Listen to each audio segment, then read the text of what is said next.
যারা তোমরা social media use করো, ফেসবুক, ইউটিউব, ইনস্টাগ্রাম, ম্যাক্সিমাম সময় দেখা যায় যে পোস্টের নিচে বা ছবির নিচে একটা না একটা বাজে কমেন্ট বা ব্যাড কমেন্ট আসে। মাঝে মাঝে এমন কিছু কমেন্ট আসে যেটা আসলে সত্যিই খুব খারাপ লাগে দেখতে, যে কি লিখলো এটা বা কেন লিখলো এটা। আসলে তাদের দোষ না, দোষ হচ্ছে তাদের পরিবারের, কারণ পারিবারিক শিক্ষা নেই।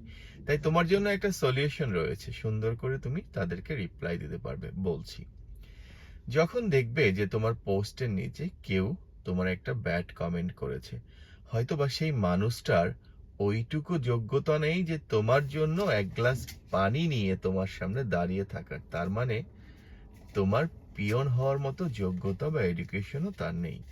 হয়তো বা তোমার ড্রাইভার হওয়ার মতো যোগ্যতাও তার নেই, বাট সে কিন্তু অনেক বড় একটা ব্যাড কমেন্ট বা খারাপ মন্তব্য করে বসে আছে তোমার নামে। তখন তুমি সুন্দর করে লিখবা ভদ্রভাবে, ধন্যবাদ আপনাকে আপনার মূল্যবান সময় দিয়ে আমাকে কমেন্টস করার জন্য, বাট আফসোস হয় আপনার ফ্যামিলি হয়তো আপনাকে শিক্ষা দিতে পারেনি। ভালো থাকবেন, লিখে একটা লাভ রিয়েক্ট দিয়ে দিবা। কি হবে জানো, ওই মানুষটা যে তোমাকে কমেন্টস করছে তেলে বেগুনে জ্বলে উঠবে, পরবর্তীতে এক বিশাল কমেন্টস করবে, তুমি সেইটাকে ইগনোর করবে আর রিপ্লাই দিবে না। ওই যে কথাটা লিখেছো, আপনার ফ্যামিলি হয়তো আপনাকে শিক্ষা দিতে পারেনি ভদ্রতাটা।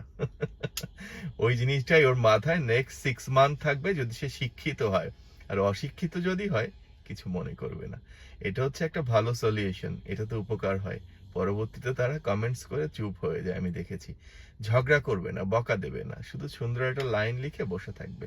পৃথিবীতে প্রতিটা মানুষেরই একটা না একটা উইক পয়েন্ট থাকে, আমারও আছে। যেমন আমার উইক পয়েন্ট হচ্ছে আমি নেইলস কাটতে পারি না। ছোটবেলা বোনরা কেটে দিত, বড় হওয়ার পরে পার্লারে যাই, মাসে একবার বা 40 দিনে একবার এই চুল আর নখ দুইটাই কাটি। নখটা আমার খুব তাড়াতাড়ি বড় হয়। আমিও দুই একটা খারাপ কমেন্টস পেয়েছি, ভালো লাগছে আমার কাছে, তারা তাদেরটা বলেছে। বাট প্রতিটা মানুষেরই একটা না একটা দুর্বল পয়েন্ট থাকে, সেই দুর্বল পয়েন্টটা সব মানুষই চেষ্টা করে রিমুভ করার জন্য, বাট আমিও চেষ্টা করেছি। অনেকবার নখের ভিতর কেটে ফেলেছি, নখের ভিতরে তোমার চামড়া বড় হয়ে গেছে। পারি না, এটা আমার দুর্বল পয়েন্ট, মেনে নিয়েছি। খারাপ কথা মানুষ বলবেই, কিছু যায় আসে না। ভালো থাকো, এটা ট্রাই করো। কমেন্টস এর নিচে সুন্দর করে তাকে কমেন্টস লিখতে।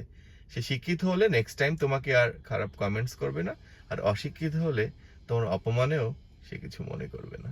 ভালো থেকো।